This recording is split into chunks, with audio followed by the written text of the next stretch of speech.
ఏదైతే గ్రీన్లాండ్లో వచ్చినటువంటి వింత శబ్దాల మిస్టరీ తాజాగా వీడింది.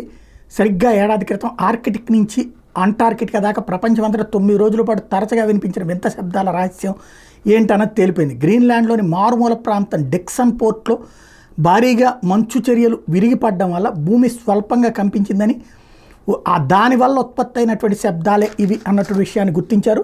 సైన్స్ జర్నల్లో ఈ విషయాన్ని తాజాగా ప్రచురించడంతో ఈ విషయం బయటపడింది. భూకంపాలకు అధ్యయనం చేసే పరిశోధకులు 2023 సెప్టెంబర్లో రహస్య శబ్ద సంకేతాన్ని గుర్తించారు.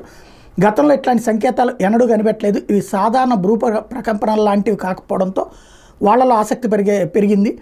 ఒకే వైబ్రేషన్ ఫ్రీక్వెన్సీతో శబ్దాలు వినిపించాయి. దీని మీద అధ్యయనం కొనసాగించి దాన్ని లెక్క తేల్చారు.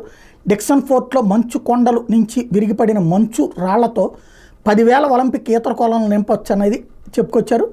మంచు చర్యల వల్ల మెగా సునామీ సంభవించి సముద్రంలో 200 మీటర్ల ఎత్తుకి అలలు ఎగసిపడ్డాయని చెప్పారు. లండన్లోని బిగ్ బెన్ గడియారం కంటే 2 రెట్ల ఎత్తుకి అలలు ఎగిశాయని గుర్తు చేశారు. భారీ అలల ప్రభావం ఏకంగా 9 రోజుల పాటు కొనసాగిందన్నారు. దీని కారణంగానే వింత శబ్దాలు వినిపించినట్టు స్పష్టం చేశారు. గ్లోబల్ వార్మింగ్ కారణంగా ఉష్ణోగ్రతలు పెరిగిపోయి గ్రీన్లాండ్లో మంచు కరుగుతోంది. సముద్రంలో దశాబ్దాల పాటు స్థిరంగా నిలిచున్న భారీ మంచు పర్వతాలు సైతం చిక్కిపోతున్నాయి. అవి బలహీనపడి మంచు మొక్కలు జారిపోతున్నాయి. వాతావరణ మార్పులు, భూతాపం వల్ల హిమనీ నదాలు గత కొన్ని దశాబ్దాల్లో 10 మీటర్ల పరిమాణాలు చిక్కిపోయినాయి. ఈ పరిస్థితి ఇలాగే కొనసాగితే భూ ధ్రువ ప్రాంతాల్లో మంచు చర్యలు విరిగిపడడం, సునామీలు ఇక సాధారణ అంశంగా మారిపోతాయని సైంటిస్టులు ఈ సందర్భంగా హెచ్చరిస్తున్నారు.